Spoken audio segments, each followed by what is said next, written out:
Would you like to hear a little bit of my story by show of hands?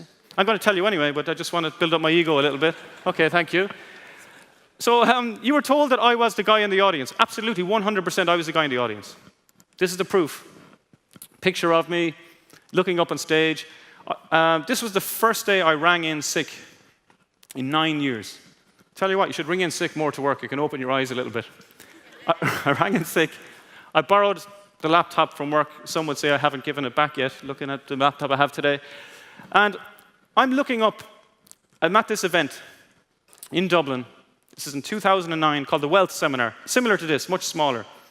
And there were 10 to 12 millionaires on stage talking about all these amazing lives that they have, how they're working from anywhere in the world, and money is just coming in on autopilot. Like trading, Amazon, eBay, online businesses. Now, what I'm actually thinking right at that moment is, God, I'd love to be on stage, but there's a little bit of a problem here because these guys all have these amazing personal stories. And if I ever get up on stage, people are going to be so disappointed. You know what I mean? Like the stories, like it generally goes like this. They were born. Okay, they were put into a reed basket. They were sent down the River Thames. Somebody picked them up.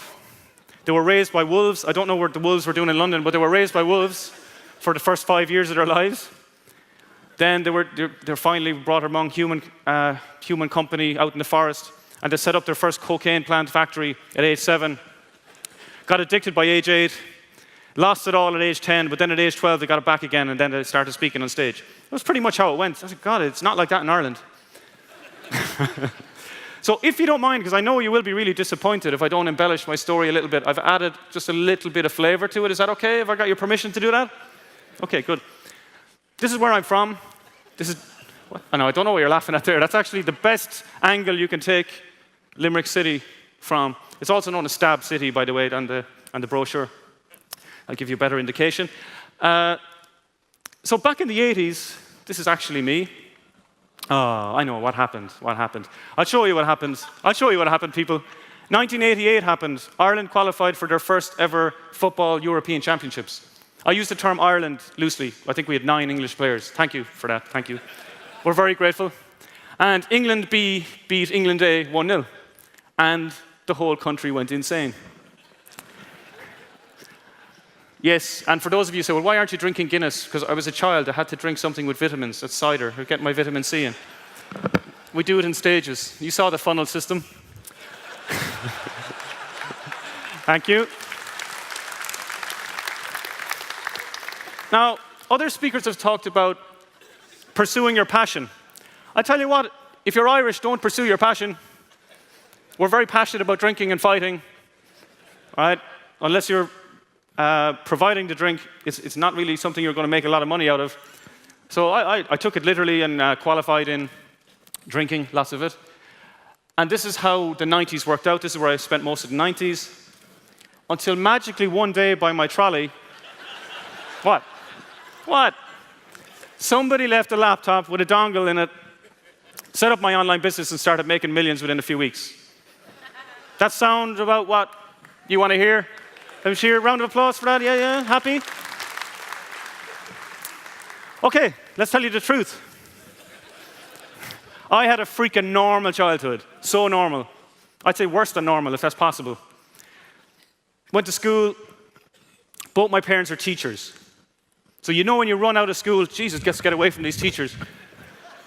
You get home and there's 2 more waiting for you. Yeah, that's exactly what it was like. 18 years of, what are we taught? Do your exams, do well, get a permanent job. Do you remember those? They were all the rage a few years ago.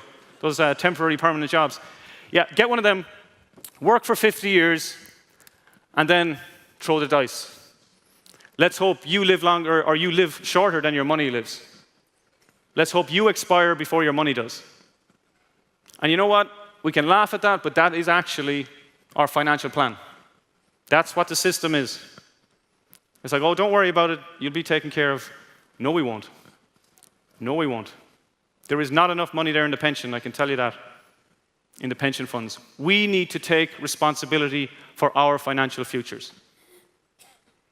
Turn to the person next to you and say, I need to take responsibility for my financial future, please. Turn to the person next to you. I need to take responsibility for my financial future. What are you finding so funny? It's like this foreign concept. I thought Paul was going to take responsibility for my financial future. No, you're wrong there, unfortunately. So I did all that stuff. I handed my CV into this company that bribed us to come to this student fair thing by giving free pints. I ended up working there for 9 years. It was a good bribe. That's called an opt-in page. You're going to learn more about that today. Then the Celtic Tiger happened. Anybody hear the Celtic Tiger in Ireland? It was fun times. You walked into the bank and you said, I would like a mortgage, please. Now you expect them to say, how much? They say, how many? This pretty much sums up the Celtic Tiger. How many? 2? Okay. What percentage would you like?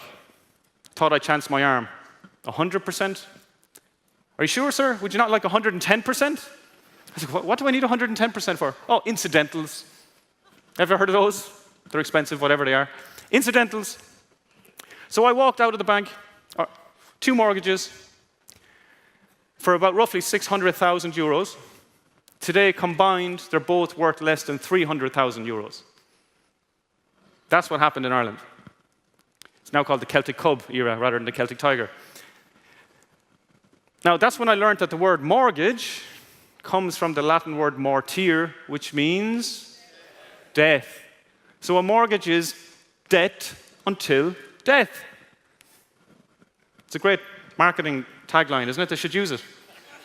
People might think twice about mortgages. So I have to live twice just to pay back those two little mistakes. Now, who did I blame? Who did I blame for that decision? Who do you think? The banks, the governments, anybody but me. Oh, it wasn't my fault. It wasn't my fault. Okay? And we all have these financial mistakes that happen in our lives, and most of us, if we're being honest, blame somebody else. Oh, the markets went the wrong way. Oh, did they? You know the markets only go up, down, or sideways. That's it. You got a 1 in 3 chance of getting it right. Okay? You picked wrong. Deal with it. Right? You need to get somebody that would show you how to do it correctly.